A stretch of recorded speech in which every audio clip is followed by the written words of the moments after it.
Some horror games aim to scare you. Mouthwashing wants to haunt you. Not with monsters, but with people. Wounded, angry, unraveling people. It's a game about guilt, power, helplessness, and the slow erosion of trust, and is one of the most emotionally brutal experiences I have had in a long time.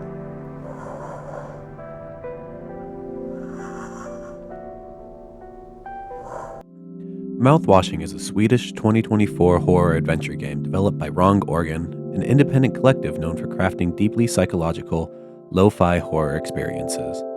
Their work often rejects traditional narrative arcs in favor of emotional fragmentation, and Mouthwashing feels like the culmination of that ethos. They don't just write stories, they disassemble them, letting the player feel every crack and fracture. Their design philosophy leans into ambiguity, discomfort, and moral tension. They trust the player to sit with that unease instead of resolving it. In an industry obsessed with polish and clarity, Wrong Organ makes games that feel raw, human, and dangerously real. What immediately sets Mouthwashing apart is its ever-changing, non-linear structure. Scenes leap forward and backward in time, with hard, often jarring cuts, even between playable characters. This isn't just stylistic, it forces you to sit in the aftermath before you understand the cause, and when the truth does arrive, it's never clean. The brilliance of Mouthwashing is that its horror is rooted in human failure. Each character is a time bomb. You can see them breaking, little by little, scene by scene. Anya is the conscience of the crew, but she's paralyzed by trauma. Swansea tries to stay grounded but buckles under the weight of guilt and relapse. Daisuke just wants to prove that he matters, but everyone uses him. And Jimmy? Well, Jimmy is what happens when someone mistakes control for redemption.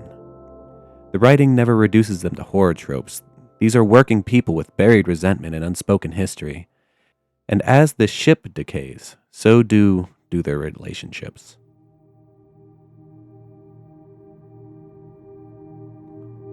Dialogue in Mouthwashing says as much with silence as it does with words.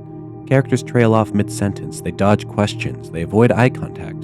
The real story is told in the tension, the kind that builds when a character touches a wall for too long or doesn't answer when spoken to. The game never feels like it's delivering exposition. Instead, it lets you pick up on tone, contradiction, and implication. By the time the bigger reveals come, they land like something you had already suspected, but never wanted confirmed.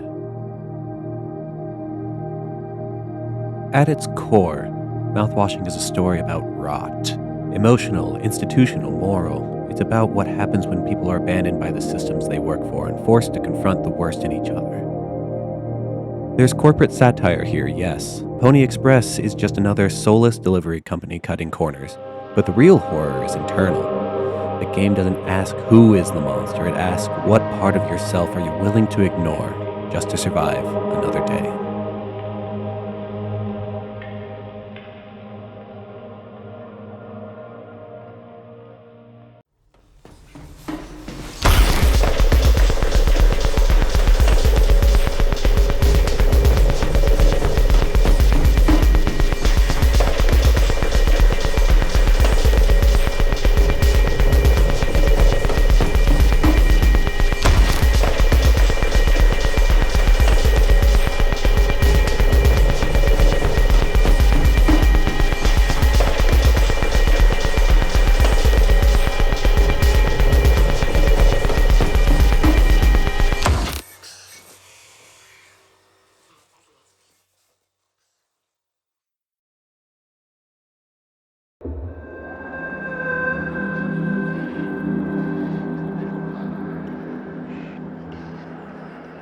By the time Jimmy starts hallucinating Polly, the corporate mascot mocking him for his cowardice, you realize this isn't just a descent into madness, it's a reckoning, a desperate attempt to justify the unjustifiable, to make sense of harm you can't take back. When he finally makes his choice, it's not redemptive.